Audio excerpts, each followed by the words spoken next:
Straight up Tennessee on the road. It's your boy Ruck in the building today, man. And y'all already know it is the midweek chat. Obviously, you see, I'm not in my normal space. I'm on the road right here with my company, doing my thing. However, it is going to be a banger show today, man. Tennessee started spring practice on Monday. We got a lot of catching up to do, man. Joe Milton, Dante Thornton, Aaron Beasley, D. Will, Jalen Wright, Jabari Small. Hey, who stood out day one? Who are you most excited about as a Tennessee fan? Obviously, we know who's going to be QB1. It's Joe Militia Milton. But past that, what does this team have to prove in 2023? Also, the basketballs tip off tomorrow in the Mecca, Madison Square Garden, New York City. Y'all already know what it is, man. It's straight up Tennessee. And let's get it on the midweek chat.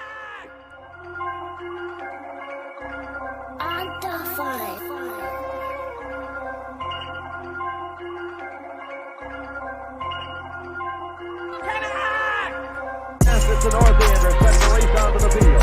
The fighters will be boarding the giant team that stretches from that north end ground on a cold day, becoming Lando as the big orange sets to race on the Geo Watkins Field, ladies and gentlemen, and wherever you are. Straight up Tennessee family, what's happening?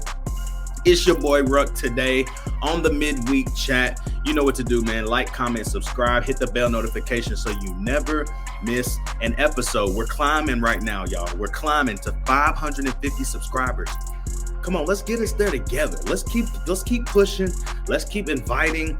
Let's keep sharing this thing to the people who need it most. It's the Straight Up Tennessee family, man. We got to thank Whitehead Auto Sales right now, our sponsor. Man, they continue to blow my mind when it comes to sales in the car industry. They keep doing more business. They're on their way currently to their largest sales month, maybe in company history. You need to be on that train as well. Go to whiteheadautosales.com for more information, but also ask for Nick, ask for Andy. They're getting ready to open up a location in South Knoxville, but they have one right now in Blount County right there on South Hall Road. Go ahead and give them a call when you get the opportunity, or just visit whiteheadautosales.com. If you're listening on Spotify or Apple Podcasts, we're glad you're rocking with us, baby. Thank you so much. Rate this thing 5 stars. You know what to do. I don't have to tell you. But for the new people, you got to rate the thing 5 stars. Get the right people involved. Go ahead and share this with the right folks because you already know what it is. It's Straight Up Tennessee, baby. Well, Tennessee football practice kicks off on Monday the 20th. What a day it was. A lot of content coming out, a lot of press conferences with Josh Heupel. Obviously, you're going to see a lot more things start to come up as well, I think, over the next few weeks. Obviously, they're going to start interviewing more of the players during spring. They're going to invite some of the position coaches. They're going to invite some of the other coaches and players that we don't normally get to hear from a lot. And so I'm interested to see who do we get to talk with? Who are the individuals we get to speak with over the next few weeks? Who's standing out right now? Who do we need to look out for? Obviously, everybody's excited about Nico Iamaleava, but what else? Nathan Laycock. I mean, Cameron Seldon. There are so many guys on this roster that are honestly big question marks. We just don't know. They're young, they're freshmen, or they didn't get a lot of clock at different positions last year. You know, one guy I'm really looking forward to figuring out, is he just a special teams guy or can he play defensive back? That's D. Williams. So I'm interested to see how this team continues to form, especially right now into spring. One thing that Josh Heupel said actually in his press conference, I'm so excited, y'all, to talk about Tennessee sports, specifically football. One thing Coach Heupel mentioned actually in his press conference, a lot of questions surrounding who does he think is going to stand out? Who might be the next guy to, I guess, emerge in this new season of Tennessee football. You know, when I look at it, I wonder if Josh Heupel is just so even keel with his responses that he's going to always leave us wanting more. And I think he does that well as a coach because he was a player, right? They are asking him questions, different questions about how does this year feel different? How does how's the progression of Nico? And the way he answers these questions, guys, is just like it leaves you wanting more responses. So, he actually, one thing I love about our head coach, man, he always honors those around him. And I think that is something that a lot of coaches, a lot of people, men, women alike, have just forgotten how to do that. We've forgotten how to honor people. We've forgotten how to speak life into people, speak life over people. We've forgotten how to just be genuine. And I think that is the thing I love the most about Josh Heupel is that he is genuine. He opens the entire press conference by celebrating all the sports who are doing well, the Lady Vols, the men's basketball team, the softball teams. I mean, like, he literally starts off by welcoming and saying congratulations to all of the spring sports. And he's just a dude like that who I think will be at Tennessee for a long time. But, I kind of want to talk about a couple of things. Someone asked him, like, hey, how are you going to allow Joe Milton to handle the game this year? And Heupel kind of just responds in a way like he feels comfortable with Joe doing the things that Hendon did last year. He said he feels like he's calm, composed, that he has a great feel for the offense. Obviously, he's been here now. I guess you could technically call this year 3. Definitely season 3, but technically year 2. You know what I'm saying?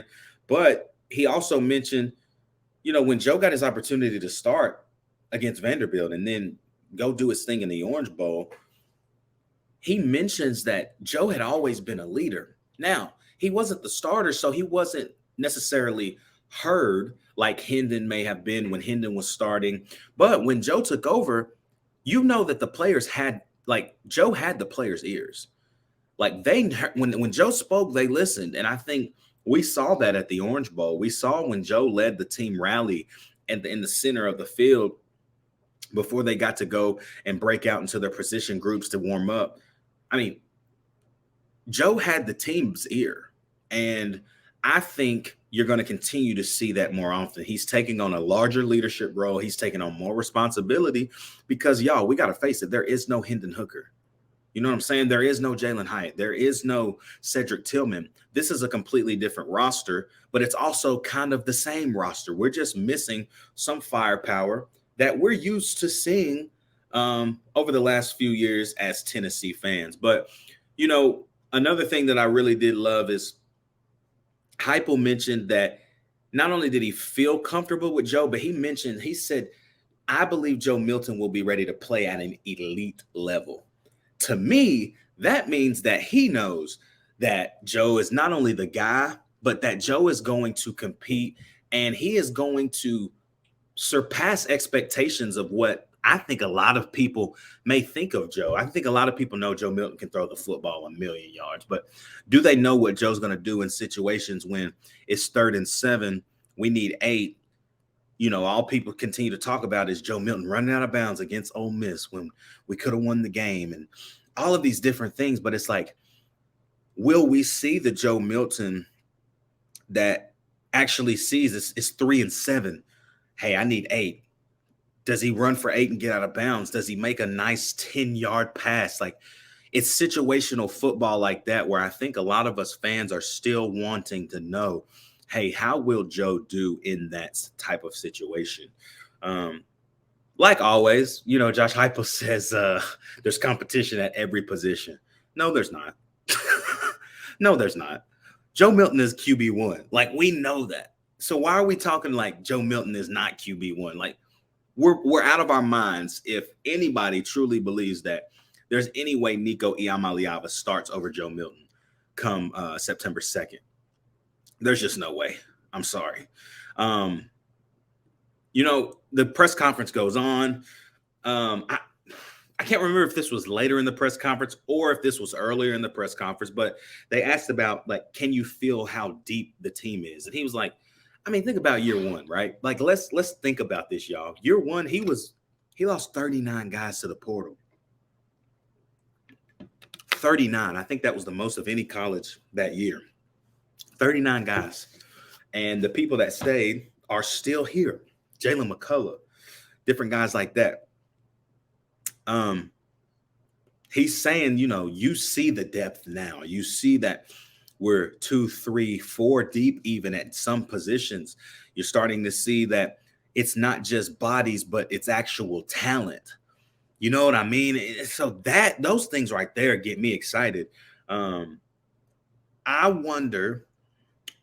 really wonder how good these freshman defenders, freshman receivers are. We talk about Ricky Gibson and John Slaughter, but then you go to Arion Carter, David Hobbs, Shandavion Bradley, Jack Luttrell, Nathan Laycock, Cam Selden, like these young guys that built this class.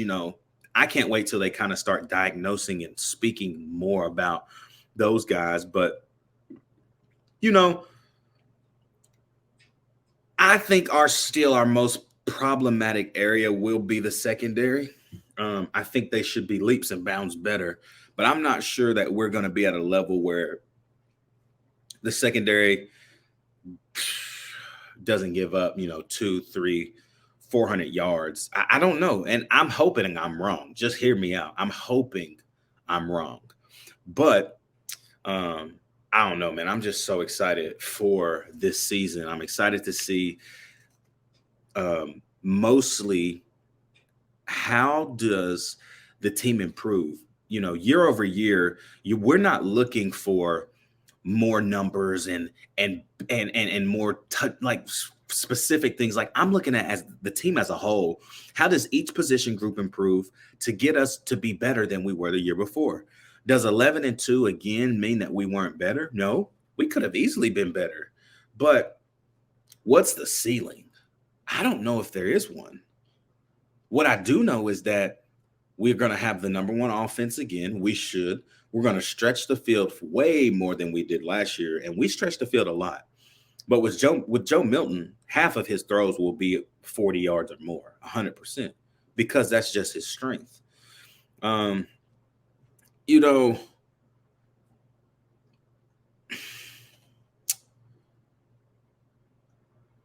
think that we finally got to a point with this program where we're not nervous as fans anymore. I think we got to this point where we just now are expecting to win, but we just don't know how it's going to happen. And I think that is what makes this year specifically maybe even more intriguing and exciting than last year was. And so I'm just looking forward to it. I'm excited to keep diving in, guys. We're going to cover this, man. We're going to have more content. There are 2 practices in. They had a practice yesterday as well. And I believe that they had more of the freshmen kind of highlighted. Obviously, Dante Thornton Jr. I saw a clip from VolQuest of him catching a couple of footballs. Looks just like an amazing route runner and a really big body, a very wide catch radius. I'm interested to see how he and Joe click and how they can kind of take something to the next level really here in the next, I guess, 13 days of practice leading into the orange and white game. So lastly, man, I just got to talk about Tennessee basketball. Big game tomorrow in the Mecca in New York City against the FAU Owls. I don't have a lot to say about this, but Tennessee needs to go out there and just completely handle their business. I don't know if everybody saw this, but FAU beat FDU, obviously. But at the very end of the game, this guy catches the ball, goes down. They're up by 10, okay? They're not just winning. They're up by 10 points. This guy catches the ball, runs all the way down the court, does a 360 windmill and misses the dunk. But the fact that he attempted it with that little time left, let me know right then there ain't no character on this team. And that Tennessee better go out there and beat the brakes off of FAU. I'm talking about I want to win by 15, 20. And I want to get to the Elite Eight. I don't care who we play. Kansas State, whoever it is. I want to get there and I want to play another great basketball team and see what happens, man. Can this team get to the Final Four? Absolutely. Will they is the question I think we all have. So, y'all, just a quick midweek chat, man. I can't wait to get back home, get back on my setup, get the boys back on this thing, man. We'll be back on Chop It Up Friday. Be me and my boy Corey. Hopefully Tyron hops on, but if not, it's going to be me and C2 talking about spring practice. And obviously, man, hopefully recapping a beautiful Tennessee victory on Thursday night. So, man, we love you guys. Thank you so much for tuning in today. Like, comment, subscribe. You already know the vibes, man. We will see you back on Friday for Chop It Up Friday. It's your boy Ruck in the building, and it's straight up Tennessee. Bang.